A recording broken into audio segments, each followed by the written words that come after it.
এই ঘটনাটি শুনে আমার সমস্ত শরীরের লোম দাঁড়িয়ে গেছে। তো আপনারাও পুরো ঘটনাটি শুনে যান। কোরআন প্রেমী এক মেয়ের কাহিনী। একটা মেয়ে ছিল, সে পবিত্র কোরআন পড়তে খুব ভালোবাসতো। সময় পেলেই কোরআন তেলাওয়াত করত।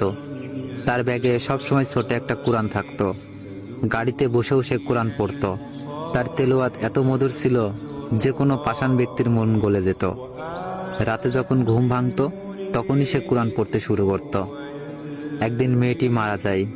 মা তার আদরের মেয়েকে হারিয়ে প্রায় পাগলের মতো হয়ে যায়। একদিন রাতে মা তার মেয়ের স্বপ্ন দেখে ঘুম ভেঙে যায়। হঠাৎ তার মা তার মেয়ের রুম থেকে কান্নার আওয়াজ শুনতে পায়।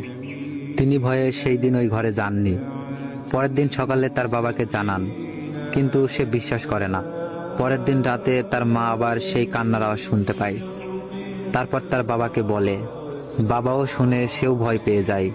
তারপর সকালে এই ঘটনা মসজিদের ইমাম সাহেবকে বলে। তারপর ইমাম সাহেব এই ঘটনা যাচাই করার জন্য ওই মেয়ের বাসায় এক রাত থাকে। রাত 1টা বাজতে না বাজতেই সবাই সেই কান্নার আওয়াজ শুনতে পায়। মনে হচ্ছিল অনেকে মিলে কান্না করতেছে।